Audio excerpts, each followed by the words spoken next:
so I took my chicken strips and I diced them because my family prefers diced Cajun chicken over our creamy fettuccine. So the seasoning that I'm gonna season it with is onion powder, paprika, some cayenne, a little bit of red pepper flakes, pepper, salt, garlic, and onion powder. So I'm gonna go ahead and massage that all on the chicken breast so it can incorporate the flavors on the Cajun chicken. You can grill this, you can bake this, you can put it in a skillet. Anything is, I guess the possibilities are endless. So we are actually going to put this in a skillet and cook it. Sorry, that is my timer going off. Okay, so you basically just want to coat your chicken breast with the seasoning and let it submerge and cook in your butter that we're going to cook it in a minute. So we want to make sure it's nice and flavorful with the seasoning before we get it in there and make it nice and crispy. And this is going to be served with your fettuccine noodles. Okay, as you can see, I have cooked up one batch of this Cajun chicken, and I'm going to cook up the last batch. My water is boiling, so I'm going to start my noodles. And then after I got this chicken done and the noodles going, I'm going to go ahead and start making my fettuccine, my fettuccine Alfredo sauce for the noodles and the chicken to go on. So all the details for this recipe is going to be over on my blog, which will be linked below. Super easy. You don't have to make it today. You can pin the recipe or print it for later. So that's always a nice feature. I love cooking these homemade, delicious recipes that are super easy for during the week or the weekends when you have a busy lifestyle. It's so easy. The recipes are just great because you don't have to eat out, and you can save a little bit of money by cooking a delicious meal. And this is a nice meal because you can make a large batch of it, and you can also have friends and family over too for a nice dinner. Serve it with a good bottle of wine, a salad, some bread, you name it. The possibilities are endless. Time to get those noodles in. I like to crack them in half. I guess there's some like controversy with doing this. I'm not sure. Let me know in the comments below. How do you actually put noodles in a pot? Do you crack them? Do you cut them? What do you do? I don't know.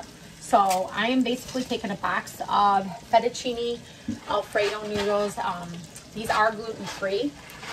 None of us have any allergies to gluten. Just sometimes I like to give a little bit of variety and whatnot. And I'm going to serve this recipe with bread and a salad. So, you know, if I can just use other, you know, amazing ingredients at the supermarkets, I'm going to do it. So I'm putting that in there, and I'm going to give it a good stir and let this cook for, depending on the packaging, it could be anywhere from 7 to 10 minutes. Just check with your packaging.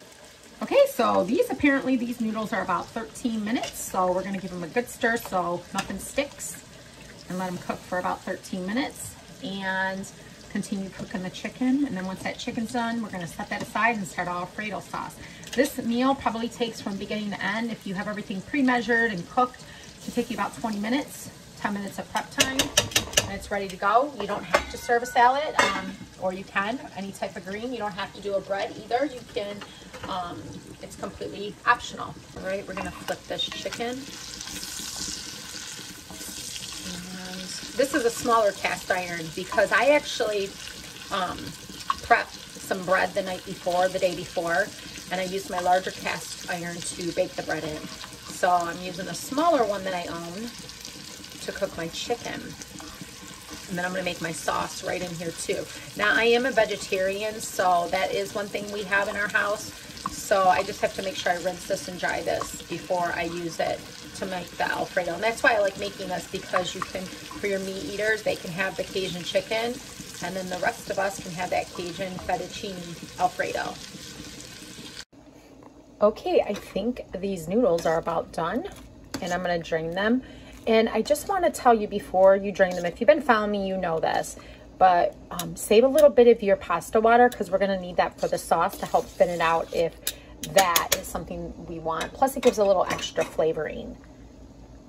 Okay, to my hot noodles, I'm going to add a little bit of good quality olive oil and toss it just to keep the noodles flavorful and keep them moist while we're preparing the sauce. So, and then we'll set this to the side. We'll keep it warm in the pot. You can see obviously the steam coming off of it. And we're gonna start making that fettuccine Alfredo sauce. Okay, we're gonna get a saucepan, I lied if I said cast iron skillet, going because this is going to be our fettuccine Alfredo sauce, and we're gonna add 8 tablespoons of good grass-fed butter. And then to that, we're gonna add about 4 cloves of chopped garlic. So let's get this all melted, and we're gonna cook it for about 2 minutes. Okay, you can hear it sizzling and melting and all that goodness. We're gonna add our chopped garlic cloves and then let this cook, like I said, for a few minutes, just so it's really translucent and it's cooked down a little bit. Okay, everything's cooked down and melted, and we're gonna go ahead and add about 2 cups of cream to this. So I'm gonna add that in there slowly. Turn this heat down for surezies, because it's like boiling and we don't want it to curdle. I do have to say I'm gonna add the rind from my Parmesan to give it a little bit more flavoring. We're not gonna serve that, but we're gonna add that to the sauce right now so we can give it a little bit more flavoring. I love rich, flavorful foods that have taste to it. So any which way I can get it that's healthy, and I can repurpose things that I would normally throw away. So this is a great way to do that. So we're gonna go ahead and mix this and let this warm and simmer over low heat so it doesn't curdle and thicken as well. Okay, we're gonna season our sauce with some sea salt, about a teaspoon of that, and garlic and onion powder, and a half teaspoon of fresh ground pepper to this, and let this cook until the sauce thickens. This is gonna probably take a good 10 minutes. The last thing we're gonna add is our Parmesan cheese. Like I said, the Parmesan rind is in there, giving it some extra flavoring. Okay, let's just add these spices in there so we can get it all submerged. It's gonna be so good.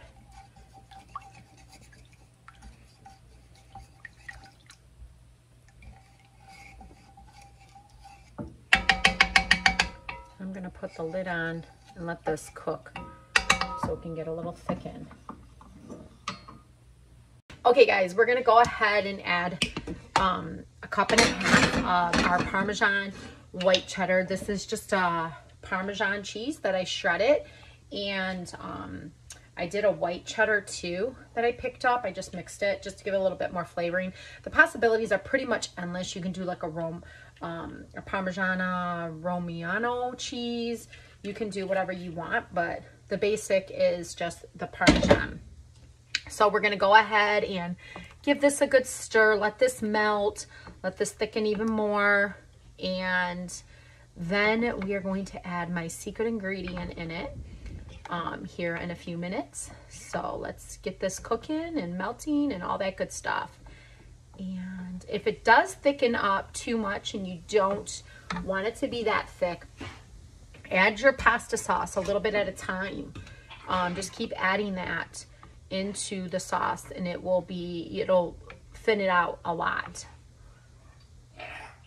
Okay, our sauce is starting to come together, so we're gonna add a splash of white Italian wine. Just a splash, gives it a little flavoring. There's nothing wrong with cooking with wine. It's just one of my favorite things, and it is a secret, so don't tell anyone. It just makes it yummy.